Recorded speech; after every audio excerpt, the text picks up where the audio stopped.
আসসালামু আলাইকুম। অনেক দিন পরে আজকে প্রোগ্রামিংয়ের আরেকটা নতুন ক্লাস বানাচ্ছি, যেখানে দেখানো হবে হলো সিম্পল প্রোগ্রাম। এটা তিতাস পাবলিকেশনের যে বইটা আছে ওইটার চ্যাপ্টার নাম্বার 8 অ্যান্ড হচ্ছে সায়েন্স ভিউ এর যেই বইটা আছে ওইখানে সংখ্যাতত্ত্ব এবং সমীকরণ লেখার যে প্রোগ্রামগুলো আছে এই দুইটা চ্যাপ্টার মিলাই আমাদের হলো তিতাসের সিম্পল প্রোগ্রাম যেটা আছে সেটাতে আলোচনা করা হয়েছে। এখন এইখান থেকে আমরা নর্মালি আজকে শিখব হলো সংখ্যাতত্ত্ব দিয়ে প্রোগ্রাম কিভাবে তৈরি করানো যায়। এখন আমরা আজকে একটা সহজ প্রোগ্রাম নিছি, সেটা হলো কি দেখেন যে এখানে মূলত একটি সমস্যা নেওয়া হয়েছে, যেটা হচ্ছে দুইটি সংখ্যা x এবং y এর মধ্যে যোগফল, বিয়োগফল, গুণফল, ভাগফল বের করার জন্য একটি ফোরটার্ন প্রোগ্রাম আমাকে লেখা লাগবে। সো আমরা আগের সিরিজ প্রোগ্রামিংয়ে যে বিষয়টা দেখছিলাম যে এখানে এক্স, ওয়াই, এম, এন এই টাইপের যদি কোনো চলক টাইপের কোনো কি ভেরিয়েবল থাকে তাহলে সেটাকে কি করানো লাগে, রিড করানো লাগে। তো আমাদের ফার্স্ট স্টেপ কি হবে, সলিউশনে আসি। সলিউশনে আমাদের ফার্স্ট স্টেপ হলো রিড করাইতে হবে, কম্পিউটারকে দেখাতে হবে যে এই দুইটা হচ্ছে এক্স এবং ওয়াই। অ্যান্ড দেন আমাদেরকে কাজ করা লাগবে কি, এখানে আর ওই ধরার কোনো ঝামেলা নাই। সিরিজ প্রোগ্রামিংয়ে মূলত রিয়েল নাম্বার অথবা ইন্টিজার নাম্বার দেওয়া থাকে। এখানে আমরা করব কি, ফার্স্টে যোগের কাজ করব। যোগের ইংরেজি কি, সামেশন।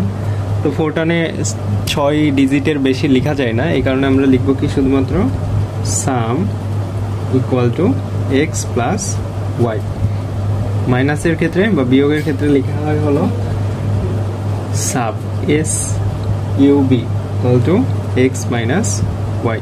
গুণের ক্ষেত্রে কি লেখা হয়, প্রোড।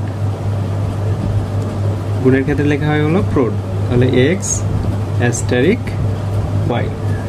অ্যান্ড ডিআইভি ডিভিশন, এটা লেখা হয় কিসের ক্ষেত্রে, ভাগের ক্ষেত্রে।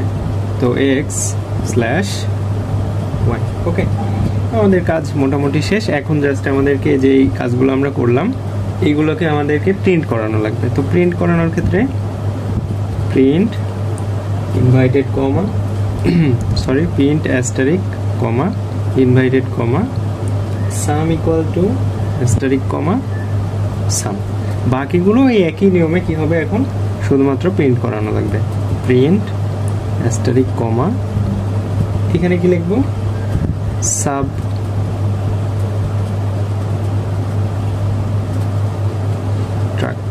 সাবট্রাক্ট বা আপনারা সাবও লিখতে পারেন। এরপরে বাকি থাকলো আমাদের গুণের কাজটা, প্রিন্ট অ্যাস্টারিক কমা প্রোড, বা আপনারা এখানে প্রোডাক্ট লিখতে পারেন।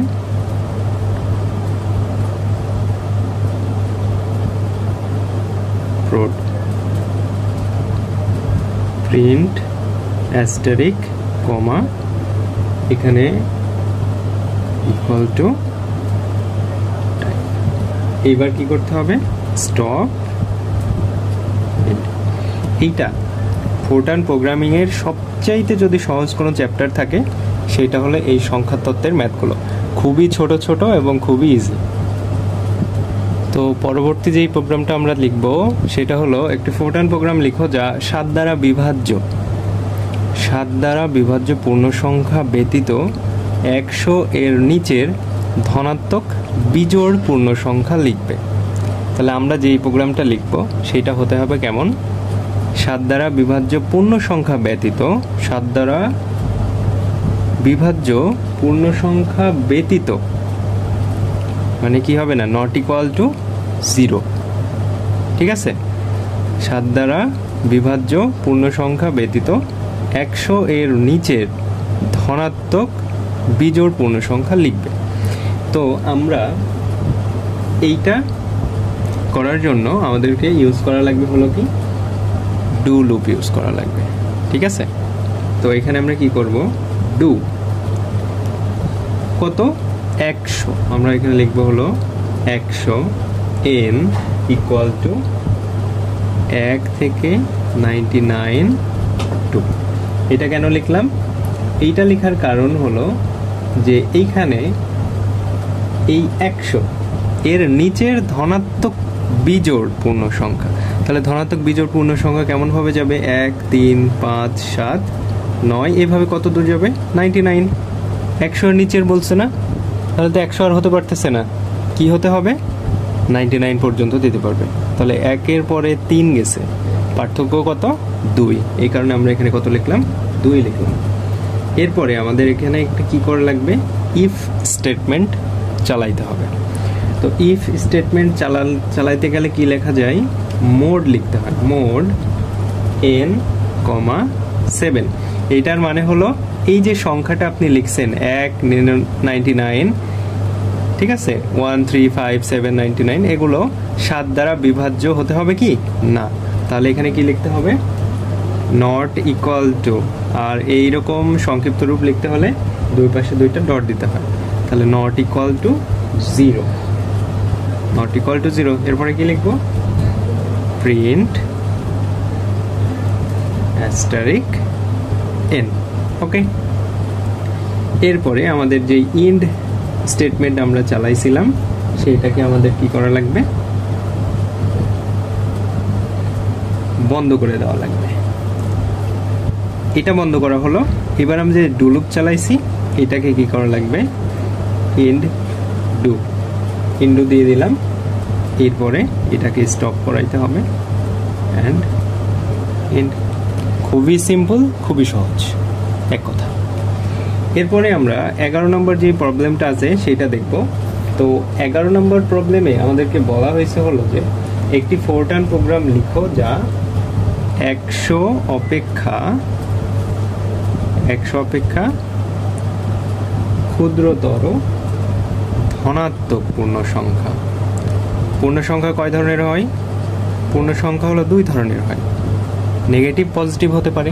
তো এখানে আমাদেরকে শর্ত আগেই দিয়ে দিল কি, যে শর্তটা হলো ধনাত্মক পূর্ণ সংখ্যা ছাপাবে যা 7 দ্বারা বিভাজ্য নয়। দেখেন এই প্রোগ্রামটা কোনো পার্থক্য নাই, জাস্ট খালি একটু সামান্য পার্থক্যটা আমরা কি দেখব? দেখেন দুইটা প্রোগ্রাম একদম হুবহু সেম, দুইটা প্রোগ্রামই সেম, জাস্ট খালি ভাষাটা আলাদা, জাস্ট খালি কি ভাষাটা আলাদা। এখানে বলে দিছে, প্রশ্নটা একটু ছোট করে দিছে যে 100 অপেক্ষা ক্ষুদ্রতর ধনাত্মক পূর্ণ সংখ্যা যা 7 দ্বারা বিভাজ্য নয়। এই প্রোগ্রামটা আর এই প্রোগ্রামটা একদম সেম, কোনো পার্থক্য নেই এখানে। ওকে, তো এইটা করার জন্য আমাদেরকে কি করা লাগবে? পার্থক্যটা কোথায় বলেন তো একটু, পার্থক্যটা কোথায়? পার্থক্যটা আমি দেখাচ্ছি যে পার্থক্যটা হলো ডু লুপ চালাইতে হবে 100, সেম জিনিস 1 থেকে 99 পর্যন্ত। এখন উপরের প্রোগ্রামটিতে আমাদেরকে কি বলা ছিল? যে বিজোড় সংখ্যা হইতে হবে। এখানে বলা নাই যে বিজোড় হবে নাকি জোড় হবে। তাহলে এখানে 1 থেকে 99 পর্যন্ত, মানে প্রোগ্রামটা গেছে 1 2 3 4 5 99, সিরিজটা আমার এইরকম। ওকে, তো এখানে আমি কি করব? ইফ স্টেটমেন্ট চালাবো। ইফ স্টেটমেন্টে mod n 7 not equal to 0, print কত? প্রিন্ট অ্যাস্টারিক n, কাজ শেষ। End if, end and stop end. Okay, এইটা হলো আমাদের 11 নম্বর প্রবলেম। তো আশা করি বুঝতে পারতেছেন যে বিষয়টা কেমনে কি হচ্ছে। আর এই চ্যাপ্টার থেকে মূলত এই দুইটা অঙ্কের ভিতরে একটা অঙ্ক পরীক্ষাতে চলে আসবে। আচ্ছা, পরবর্তী যে প্রোগ্রামটা আমরা দেখব সেটা একটু প্রশ্নটা বড়, আর আমি খুবই অলস। তো আপনারা খুবই অলস প্রক্রিয়ায় কিভাবে এই অনার্সে একটু ভালো রেজাল্ট করা যায় সেটা যদি জানতে চান তাহলে হলো আমার নতুন কোর্স আমি চালু করব, সেইখানে আপনারা এনরোল করতে পারেন। আর দেখেন এখানে অনার্সের পড়াশোনাটা হলো কি, আপনি যদি সারাদিন পড়াশোনা করেন আপনার জন্য খুবই ভালো, এটা একটা কথা। পড়াশোনা করলে তার জন্য অবশ্যই ভালো, আমার ডিপার্টমেন্টে অনেক পোলাপান আছে যারা অনেক পড়াশোনা করে, দিন শেষে যায় দেখা যায় যে রেজাল্ট তেমন একটা ভালো করতে পারে না। সো আমি কি করি, জাস্ট নর্মাল কিছু টপিক পড়ে যাই, পরীক্ষার হলে গিয়ে দেখি যে সেইগুলো প্রশ্নই আসছে। ঠিক আছে, তো আপনি এই অনার্স লাইফে যদি সারাদিন আপনার একাডেমিক পড়েন তাও আপনি শেষ করতে পারবেন না, আমি গ্যারেন্টি। কারণ এইখানে যদি আপনি এই গণিতবিদ হতে যান তাহলে দেখা যাবে কি যে আপনি সারাদিন অঙ্ক করে অঙ্ক শেষ করতে পারবেন না। অনেক অঙ্ক আছে ভাই, প্রচুর অঙ্ক আছে, এক্সাম্পল আছে গাদি গাদি। এরপরে আপনার হলো অনুশীলনীতে প্রশ্ন দেওয়া আছে, উদাহরণ দেওয়া আছে। আপনি যদি সব শেষ করে আপনি হলো কি গণিতবিদ হতে চান তাহলে অনার্সে আপনার রেজাল্ট হয়তো ভালো হবে, পরবর্তীতে আপনাকে চাকরির পরীক্ষাতে যায় কিন্তু ওই বাংলা ইংরেজি অঙ্কই পড়া লাগবে। এই অঙ্কের কোনো ভ্যালু নাই যদি আপনি নিবন্ধনের পরীক্ষা দেন অথবা বিসিএস এ টেকনিক্যাল ক্যাডার ইউজ করেন, তাহলে আদারওয়াইজ আপনার কোনো কাজেই অঙ্ক লাগবে না। সো আপনি টেকনিক্যালি জাস্ট রেজাল্টটা ভালো করার চেষ্টা করেন। সো আমি যেটা এই কথাটা কেন বললাম, কারণ এখন আমার এই অঙ্কটা খাতায় আসলে তুলতে একটু বোরিং লাগতেছে এই কারণে। দেখেন 44 নম্বর যে প্রবলেমটা আছে সেটা হলো একটি ফরটার্ন প্রোগ্রাম লিখো যা 3 অঙ্কের প্রত্যেকটি জোড় সংখ্যা। কি বলছে যে একটি ফরটার্ন প্রোগ্রাম লিখো যা 3 অঙ্কের, কি হতে হবে, 3 অঙ্কের হতে হবে এবং প্রত্যেকটি হবে কি জোড় সংখ্যা n, ইহার বর্গ n স্কোয়ার এবং ঘন n কিউব প্রিন্ট করে এমনভাবে প্রোগ্রামটি লিখো যাতে এনগুলির স্তম্ভের শিরোনাম নাম্বার, n স্কোয়ারগুলির স্তম্ভের শিরোনাম স্কোয়ার এবং n কিউব যা কি হবে স্তম্ভের শিরোনাম কোড হবে। মানে হলো আপনাকে লিখতে হবে এমনভাবে যে স্ট্রাকচারটা যেমন এরকম হয়। মনে করেন যে এখানে n square n cube, n এর মানগুলো এই সারিতে থাকবে, n স্কোয়ারের মানগুলো এই কলামে থাকবে এবং n কিউবের মানগুলো এই কলামে থাকবে। ওকে, তো এই প্রোগ্রামটা আমরা লিখতে চাচ্ছি। দেখি যে এই টাইপের যখনই আপনাদেরকে কি দেওয়া থাকবে, প্রবলেম দেওয়া থাকবে, তখন আপনারা একটা কাজ করবেন যে এখানে ফরম্যাট দিয়ে লিখতে হবে। এখন ভাই ফরম্যাটের মানে কি, ফরম্যাটে যখন 2x ইউজ করা হয়, 2x এর মানে কি যে 2টা ঘর সে কি করবে, ফাঁকা দিবে। ওকে, যদি আপনার কাছে 5টা ঘর থাকে, ধরেন এখানে কয়টা ঘর আছে, ধরেন এখানে 5টা ঘর আছে, আপনি 2x ঘর ফাঁকা দিচ্ছেন, মানে এই ঘরটা ফাঁকা দিয়ে আপনি পরের ঘর থেকে লেখা শুরু করবেন। তো এই জিনিসটা এখানে আমরা কি করব, ইউজ করব। তো 44 নম্বর প্রবলেমে যেটা হচ্ছে বিষয়, প্রথমে বলা হয়েছে যে আমাদের কি করতে হবে হলো রাইট করতে হবে। এখানে একটা আমরা লেভেল নাম্বার দিলাম। ওকে, এইবার এই যে 620 দিলাম, এখানে 20 হলো আমাদের লেভেল নাম্বার এবং 6 হচ্ছে আমাদের এখানে সংখ্যাটা 3 অঙ্কের হবে এবং জোড় সংখ্যা হবে। ঠিক আছে, তাহলে এবার 20 লেভেল নাম্বার আমরা দিলাম, for mart 2x number 2x square 2x cube. দেখেন প্রশ্নে আমি বলছিলাম কি যে 3টা ফরম্যাটে লিখতে হবে, একটা হলো নাম্বার জাস্ট নর্মাল নাম্বার, একটা হলো স্কোয়ার আর একটা হলো কিউব। তো 3টা লেখার জন্যই আমাকে ইউজ করা লাগবে কি, ঘর ফাঁকা দিয়ে লেখা লাগবে। ঠিক আছে, তো ঘর আমি কত করে ফাঁকা ধরলাম, 2 ঘর করে আমি ফাঁকা দেব।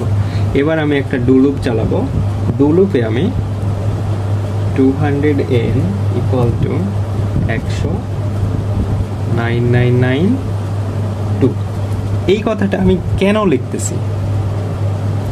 আচ্ছা দেখেন, n ইকুয়াল টু ধরলাম আমরা হলো 100,999,2। এবার n স্কোয়ার সমান আমরা কি ধরবো, n double asterisk 2, n cube c দ্বারা প্রকাশ করলাম কিউব, n ডাবল স্টারিক 3 এবার যে বিষয়গুলো লিখলাম এগুলো আমাদের কি করানো লাগবে, রাইট করানো লাগবে। রাইট 6 30 হলো লেভেল নাম্বার, এখান থেকে n, n s and n c. এরপরে আমাদেরকে 30 লেভেল নাম্বার আবার ইউজ করে ফরম্যাট দিয়ে 2x I5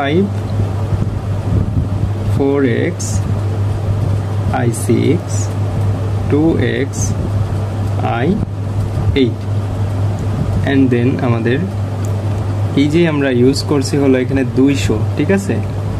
এই 200টা কি, 200টা আমরা দিছি হলো লেভেল নাম্বার। ওকে, 200 আমরা কি দিছি, লেভেল নাম্বার। তাহলে এখানে 200 দিয়ে আমাদেরকে কি করা লাগবে, ইনটু স্টপ ইন। ঠিক আছে, আশা করি বুঝতে পারছেন। ধন্যবাদ। আচ্ছা, আগের দুইটা প্রবলেমের ক্ষেত্রে আমরা এখানে যে লেভেল নাম্বার ইউজটা করছিলাম ওইটা লিখতে আমাদের একটু ভুল হয়ে গেছে। যেখানে লেভেল নাম্বার 100 দিছিলাম, 100টা এখানে আমরা দিয়ে দেব। এইটার ক্ষেত্রেও ঠিক তাই, যে 100টা আমাদেরকে দেওয়া লাগবে। এটা লেভেল নাম্বার বলতে মনে ছিল না, সরি। এইখান থেকে এইভাবে পুরো প্রোগ্রামটাই ঠিক আছে, জাস্ট এখানে এই 100 লেভেল নাম্বারটা আমাদেরকে দেখাইতে হবে। আদারওয়াইজ আপনারা যদি লেভেল নাম্বার ইউজ না করেন সেই ক্ষেত্রে এখানে এইটা না দিলেও কোনো সমস্যা নাই। ডু N1992 এইভাবে লিখে দিলেও কোনো প্রবলেম আশা করতেছি হবে না। ধন্যবাদ, সালামু আলাইকুম।